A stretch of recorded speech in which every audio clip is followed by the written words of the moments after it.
Murat Bey hoş geldiniz. Merhabalar, hoş bulduk. Murat Bey bugün patron gözünden kaliteyi konuşacağız. Güzel konu. Önce şunu sormak istiyorum. Kalite objektif midir, subjektif midir? Kesinlikle subjektiftir. Kişiden kişiye değişir, herkes için başka bir şey mana ifade eder. Bu subjektif kalite tekstilde nasıl ilerliyor?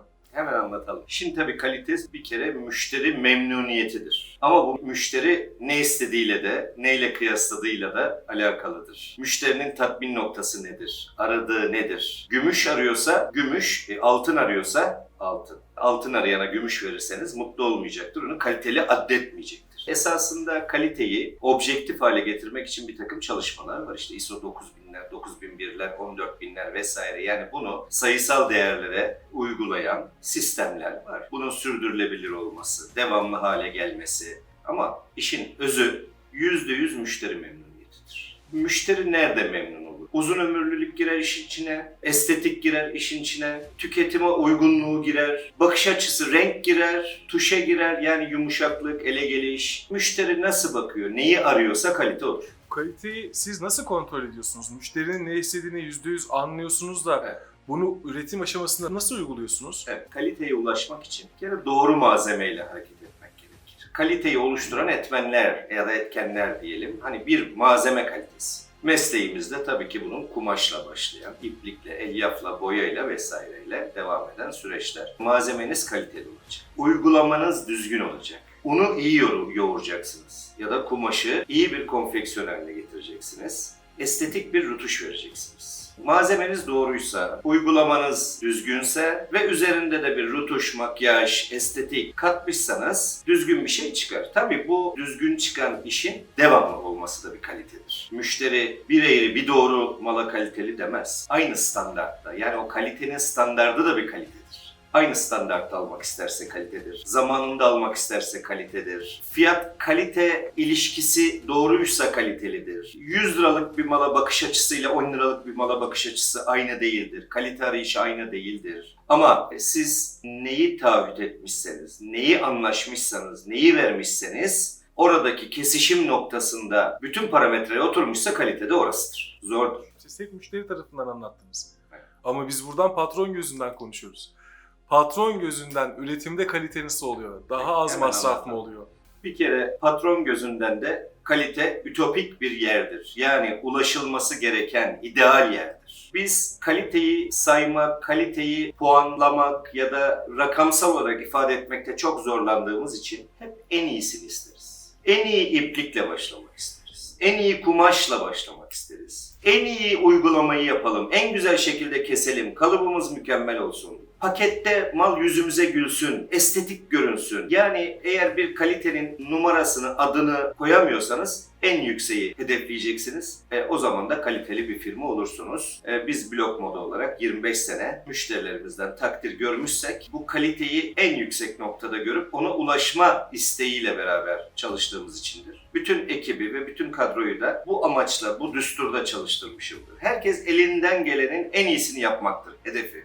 Ütüleyen arkadaşım en iyi malı ütülemektir hedefi. Müşteri temsilcisi müşterisini en doğru malı önüne koymadır hedefi. Dolayısıyla kalite zirvedir. Patron gözünden kalite zirvedir. Olması gerekendir. En iyi kumaş dediniz, zirveye çıkmak dediniz. Evet. Bu zirveye çıkmak için kullandığınız yöntemler nedir? Bir malzeme seçimi, 2 uygulama, 3 estetik rötuş. Bir de vizyon. En önemli şeylerden biri. Yani kalite gözü dediğimiz bir şey var. Baktığınızda görmelisiniz. Gördüğünüzü anlamalısınız. Hatalarınızı da bilmelisiniz. Tekrarlamamak adına. Ama müşteri memnuniyeti eşittir kalitedir. Müşteriye bağlanıyor yani. Kesinlikle. Şimdi müşteri ne istiyor? Ne arzu ediyor? Şimdi dedim yani 3 euroluk mal başka, 13 euroluk mal başka, 133 euroluk mal başkadır. Ne istiyor müşterimiz? Belirli bir fiyat içerisindeki asgari müşterekler, asgari memnuniyetler nedir derseniz onun da bir malzemesi bellidir. Uygulama şekli bellidir. Tekstilde bunlar bir parametreye oturtuluyor. Bir takım test yöntemleri var. İşte kumaşların haslıklarıdır, çekmezlikleridir, yıkama sonrası görüntüleridir, mukavemet testleridir, yanmazlık, ışık haslığıdır vesaire vesaire sayalım. Yani mesleki olarak saymak mümkün. Bu testlerden geçirebilirsiniz malınızı. Malzemeniz uygun. Ondan sonra uygularsınız. Kesersiniz, dikersiniz. O zaman da şunları bakarsınız. Ölçüme geldi mi? Aradığım ölçüde mi? Sağlam mı dikilmiş? Cebi doğru mu? Yan dikişi mi esnedi? Kol evi mi çıtladı? Bunlar mesleki terimlerdir. Biraz tekstilci arkadaşlar bunlardan bir şeyler çıkarırlar. Ondan sonra da malı tülersiniz, pakete koyarsınız. Bizim meslekte ürünün yüze gülmesi denilen bir şey vardır. Yani paketlenmiş mal ya da önünüze attığınız ürün sizin yüzünüze güler. Estetik durur mal. Düzgün durur, çarpık durmaz. Egalizesi düzgündür, parlaktır, düğmesi doğru dikilmiştir, fermuarı doğrudur. Memnun olursunuz aldığınız zaman. Müşterinizi de memnun edersiniz. Bir de malın tabii satılabilir olması çok önemlidir. Bir ürünü 100 adet ürettiniz, 95 tanesi ilk günden satıldı. Kalitelidir. Geri dönüş olmadı, kalitelidir. Repete geldi, yani tekrar sipariş geldi. Alan adam da hayretti. O zaman kalitelidir. Şimdi genellikle gençlikte insanlar marka giymek istiyor. Marka alırdım. Ama annemin pazardan aldığı, daha ucuza aldığı tişörtü daha uzun süre giyerdim.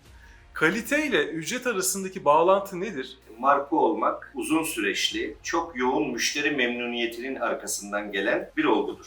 Marka olmak kolay değil. Markalar eğer marka olmuşsa o kalite sınavından geçmiş demektir. Ama genç arkadaşlarımızın kalite algıları biraz zayıf olur. Hayat onlara kaliteyi de öğretir. Bugün 20 yaşındaki bir genç kızımızın seçmesiyle 50 yaşındaki bir annenin ürün seçmesi arasında fark vardır. Blog moda olarak yıllarca orta yaşlı bayanlara hitap ettiğimiz için biliyorum. Beğendirmek zordur. İşte dediğiniz gibi genç insanlar arkadaşı aldığı için alır. O renk hoşuna gittiği için alır. 2 defa giyer, ağzı burnu eğilir ama farkında değildir. Malı tüyleniyordur, farkında değildir. Bunları anlamak için de bir yaşam tecrübesi, bir kalite tecrübesi gerekir. İşte annelere beğendirmek zordur. Anneler zor beğenir. Sizi denetleyenler var mı kalite üzerinde?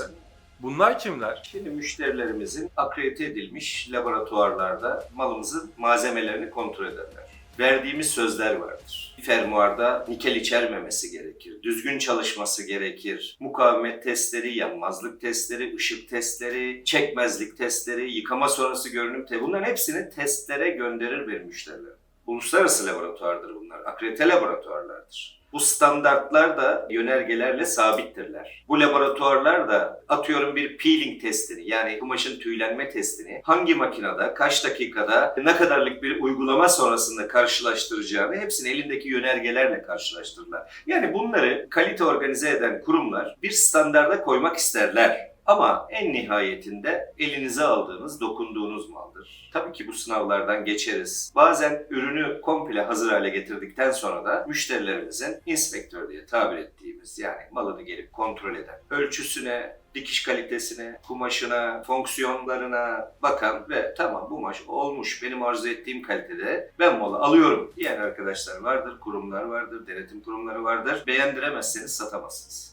Murat Bey, ben kalite departmanınıza işe giren bir gencim. Şefiniz de beni size gönderdi. Ben buna laf anlatamıyorum dedi. Bana anlatır mısınız, ben ne yapacağım? Alışverişe giderken bir tişört elime aldığımda Ne yapayım? ne yapayım? Dedik ya, insanın yaşam ömrü tecrübelerle doludur. Bugün fark etmediğiniz kaliteyi yarın bir şekilde fark edersiniz. Hayat öğretir. Ama madem şefiniz bana gönderdiyse ben size kaliteden tabii ki bahsederim. Yaptığınız işin görüntüsüne göre bir kere malzemeyi tanıtırım. Malzeme bizim kendi mesleğimizde kalite nereden kaynaklanır? Tuşu arıyorsanız, yumuşaklık arıyorsanız bir penyeye gidersiniz. Ama bir kıtırlık, bir büküm arıyorsanız belki de Openent'ten başlarsınız ya da Viscon'da bir kıtırlık, bir turlu Viscon diye tabir ettiğimiz o kaliteyi arıyorsanız ucuz malzeme doğrudur. Tuşe dediğiniz Viscon'da ring Viscon ya da atıyorum uzatalım işte Lenzing'e kadar giden bir kalite standardı vardır. Malzemeyi tanıtırım.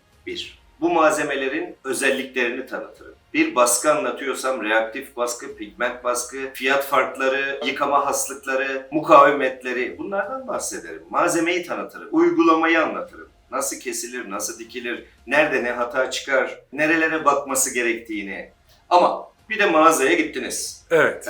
Şimdi bir ürünü bir kere görsel olarak beğenmeniz gerekir. Yüzünüze gülmesi gerekir. Hani bahsettim ya, hani al beni demesi gerekir. Bizim bütün işimiz tekstilde simetridir. Sağ tarafı neyse sol tarafı da olacak. Elinize aldığınız zaman, dokunduğunuz zaman verdiği his çok önemlidir. Dikişlerini birazcık zorlayın. Ben bunu giyerken, çıkarırken dikişleri patlar mı, atlar mı? O giyip çıkarmaya müsaade edecek kadar esnek mi? Fonksiyonları vardır. Bir yaka varsa o yakanın kafadan geçmesi gerekir. Fermuar varsa açılıp kapanabilmesi gerekir. Çıt çıt varsa 2 kere bastıktan sonra patlamaması gerekir. Eşim benimle alışverişe çıkmıyor bu arada. Neden? Hemen böyle kalite kontroller, maliyet formülleri falan uçuşuyor. Rahatsız oluyor kadın. Çok bilmek de iyi değil. Sizin kalite anlayışınız nedir? Kişisel kıyafetlerinizi nasıl tercih ediyorsunuz? Kaliteyi aldığım fiyatla bir kere özdeşleştiriyorum. Ne aldığım, nereden aldığım çok önemli. Fiyat aralığıyla kalite çok ilişkili. İyi bir şey aldıysam, yani toplu iğne kadar bir hata görmek istemem. Ama ucuz aldıysam opsiyonlarım artar. Yani fiyat ilişkisi, kalite ilişkisi çok önemli bir ilişki.